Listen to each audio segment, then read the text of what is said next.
Welcome back to open med school. ഞാൻ doctor Andrews, professor medicine and consultant neurologist. കഴിഞ്ഞ സെഷനിൽ നമ്മൾ PSA സംസാരിച്ചു. ഇന്ന് എന്താണ് പ്രോസ്റ്റേറ്റ് ക്യാൻസർ, എങ്ങനെയാണ് പ്രോസ്റ്റേറ്റ് ക്യാൻസറിൻ്റെ സ്ക്രീനിങ് എന്നാണ് ഇന്നത്തെ ചർച്ചാ വിഷയം. നമുക്കറിയാം, പ്രോസ്റ്റേറ്റ് എന്ന് പറയുന്നത് പുരുഷന്മാരിൽ കാണുന്ന മൂത്രാശയത്തിന് താഴെ മലാശയത്തിൻ്റെ ഫ്രണ്ടിലായിട്ട് കാണുന്ന ഗ്രന്ഥിയാണ്. ഈ കാണുന്നതാണ് പ്രോസ്റ്റേറ്റ് ഗ്രന്ഥി. ഇതാണ് മൂത്രാശയം. ഇവിടെ നിന്ന് മൂത്രനാളി പ്രോസ്റ്റേറ്റിനുള്ളിലൂടെ കടന്ന് ലിംഗാഗ്രം വഴി പുറത്തേക്ക് പോവുകയാണ് പുരുഷന്മാർ ചെയ്യുന്നത്. ഈ ഗ്രന്ഥിയിലുണ്ടാകുന്ന ക്യാൻസറാണ് പ്രോസ്റ്റേറ്റ് ക്യാൻസർ. ഇപ്പോൾ എന്താണ് പ്രോസ്റ്റേറ്റ് ക്യാൻസർ എന്ന് മനസ്സിലായല്ലോ. അപ്പോൾ പ്രോസ്റ്റേറ്റ് ക്യാൻസറിന് ഒരു പ്രത്യേകത എന്ന് പറഞ്ഞാൽ 100 പേരെ എടുത്തു കഴിഞ്ഞാൽ ഒരു 13-15% ആൾക്കാർക്ക് പ്രോസ്റ്റേറ്റ് ക്യാൻസർ ഉണ്ടാകാനുള്ള സാധ്യതയുണ്ട്. എന്നാൽ ചിലരിൽ അത് 15-20 വർഷം വരെ വലിയ സിംറ്റംസ് ഒന്നും ഇല്ലാതെ ഇരിക്കും. ഇങ്ങനെ സിംറ്റംസ് ഇല്ലാത്ത ആൾക്കാരെ പ്രോസ്റ്റേറ്റിന് ക്യാൻസർ ഉണ്ടോ എന്ന് കണ്ടെത്തുന്നതിനാണ് സ്ക്രീനിങ് എന്ന് പറയുക. അപ്പോൾ സ്ക്രീനിങ് എന്താണെന്ന് മനസ്സിലായല്ലോ. സ്ക്രീനിങ് എന്ന് ഉദ്ദേശിക്കുന്നത് പ്രോസ്റ്റേറ്റ് ക്യാൻസറിൻ്റെ ലക്ഷണങ്ങളില്ലാത്തവർക്ക് ചെയ്യുന്ന ടെസ്റ്റുകളാണ്. ഇനി എന്താണ് പ്രോസ്റ്റേറ്റ് ക്യാൻസറിൻ്റെ ലക്ഷണങ്ങളെന്ന് നോക്കാം. നമുക്കറിയാം, ഇവിടെ പ്രോസ്റ്റേറ്റ് ഗ്രന്ഥിയുടെ ഉള്ളിലൂടെയാണ് മൂത്രനാളി പോകുന്നത്. ആയതിനാൽ ഇത് വലുതാകുമ്പോൾ ഈ മൂത്രനാളി ചെറുതാകുകയും മൂത്രം ഒഴിക്കാനായിട്ട് പ്രയാസം വരികയും ചെയ്യും. അപ്പോൾ ഏറ്റവും പ്രധാനപ്പെട്ട ലക്ഷണം മൂത്ര തടസ്സമാണ്. പെട്ടെന്ന് പോകാൻ സാധിക്കാതെ വരിക, മുക്കിയാൽ മാത്രമേ മൂത്രം പോവുകയുള്ളൂ, ചിലർക്ക് ഇടയ്ക്കിടയ്ക്ക് മൂത്രം പോകണമെന്ന് തോന്നും.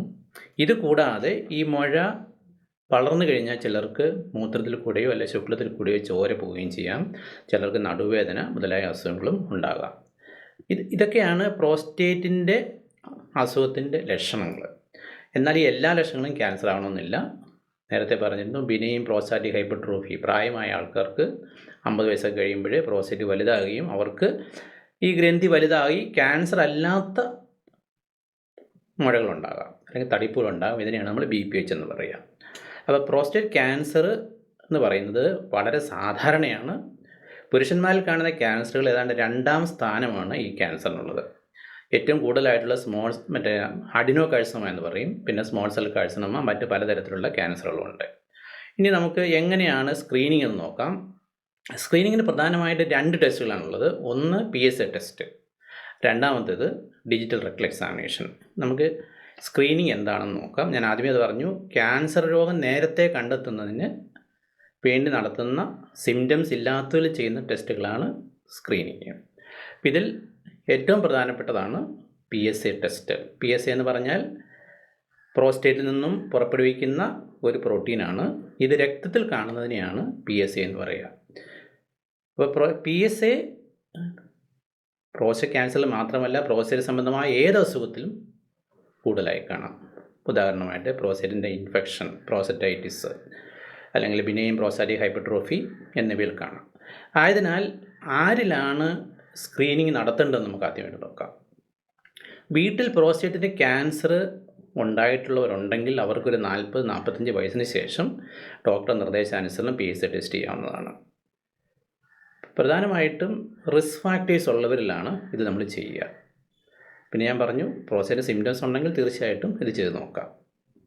പ്രോസ്റ്റേറ്റിൻ്റെ നോർമൽ വാല്യൂ 2.5 നാനോഗ്രാം പെർ ലിറ്ററിൽ താഴെയാണ് ഒരു 50 വയസ്സിൽ താഴെ.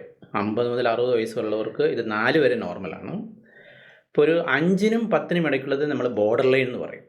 ഇങ്ങനെയുള്ള വാല്യൂ വന്നു കഴിഞ്ഞാൽ നമുക്ക് 2 തരത്തിലാണ് മുന്നോട്ട് പോകാവുന്നത്. ഒന്ന്, ഈ വാല്യൂ റിപ്പീറ്റ് ചെയ്യുക.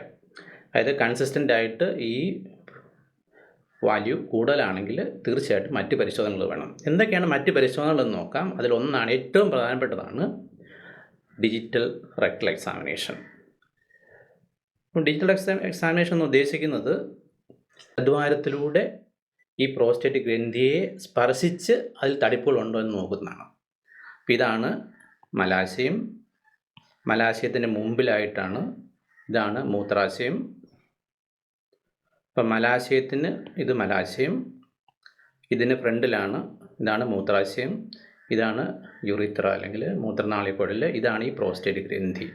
ഈ പ്രോസ്റ്റേറ്റ് ഗ്രന്ഥിയിലൂടെയാണ് മൂത്രക്കുഴൽ പോകുന്നത്. അപ്പം ഒരു ഗ്ലൗ ഇട്ട ഫിംഗർ ഉപയോഗിച്ച് വിരൽ ഉപയോഗിച്ച് ഇതിലെ തടിപ്പുകൾ സ്പർശിച്ച് നോക്കിയതിന് ശേഷം ഡോക്ടർക്ക് ഇത് ക്യാൻസറിൻ്റെ ആണോ എന്ന് സംശയം ഉണ്ടെങ്കിൽ കണ്ടെത്താൻ സാധിക്കും. കൂടാതെ ബയോപ്സി എടുക്കാനും സാധിക്കും. ഇതുകൂടാതെ MRI സ്കാന്, അൾട്രാസൗണ്ട് സ്കാന് മുതലായ ടെസ്റ്റുകളും ചെയ്യാം. അപ്പോൾ PSA കൂടുതലാണെന്നുണ്ടെങ്കിൽ നമ്മൾ കൂടുതൽ പരിശോധനകൾക്ക് പോകും. ഈ PSA തന്നെ കൂടുതലാണെങ്കിൽ നമുക്കതിൻ്റെ ഫ്രീ PSA എന്ന് പറയും. അപ്പോൾ ഈ ഫ്രീ PSA എന്ന് പറഞ്ഞാൽ ഉദ്ദേശിക്കുന്നത് ഈ PSA മറ്റ് പദാർത്ഥങ്ങളുമായിട്ട് അറ്റാച്ച് ചെയ്യാതെ, ഒട്ടിപ്പിടിക്കാതെ തനിയെ രക്തത്തിൽ കാണുന്നതാണ് ഫ്രീ PSA എന്ന് പറയുക. അപ്പോൾ ക്യാൻസർ പോലെയുള്ള രോഗങ്ങളിൽ ഈ ഫ്രീ PSAയുടെ അളവ് കൂടുതലായിരിക്കും. ഇത് നമുക്കൊരു സഹായകരമായ പരിശോധനയാണ്. ഇനി സംശയാസ്പദമായി കാണുകയാണെങ്കിൽ തീർച്ചയായിട്ടും ബയോപ്സി വേണം. ഒരു ബയോപ്സി പരിശോധന കൊണ്ട് മാത്രമേ ക്യാൻസർ ഉണ്ടോ ഇല്ലയോ എന്ന് നമുക്ക് തീർച്ചപ്പെടുത്താൻ സാധിക്കുള്ളൂ. അപ്പോൾ ഈ PSA ടെസ്റ്റിൻ്റെ ഒരു പ്രശ്നം എന്താണെന്ന് ചോദിച്ചു കഴിഞ്ഞാൽ, PSA ഉയർന്ന അളവിൽ കാണുന്നവരിൽ ഏതാണ്ട് 25% മാത്രമേ ക്യാൻസർ കാണുകയുള്ളൂ. അപ്പോൾ ബാക്കിയുള്ളവർക്ക് ക്യാൻസർ കാണില്ല. അപ്പോൾ ഈ സ്ക്രീനിങ് ടെസ്റ്റിൻ്റെ ഒരു ഡിസഡ്വാൻറ്റേജ്, ഒരു ന്യൂനത എന്ന് പറയുന്നത് ഓവർ ഡയഗ്നോസിസ് അല്ലെങ്കിൽ ഫാൾസ് പോസിറ്റീവായിട്ട് വരികയും മനോവിഷമങ്ങൾക്ക് കാരണമാവുകയും കൂടുതൽ പരിശോധനയ്ക്ക് പോകേണ്ടി വരികയും ചെയ്യാം. അഡ്വാൻറ്റേജ് എന്ന് പറയുന്നത് ഈ പ്രോസ്റ്റേറ്റ് ക്യാൻസർ വളരെ നേരത്തെ കണ്ടെത്തുകയും അതിനുള്ള ചികിത്സ എടുക്കുകയും ചെയ്യാം.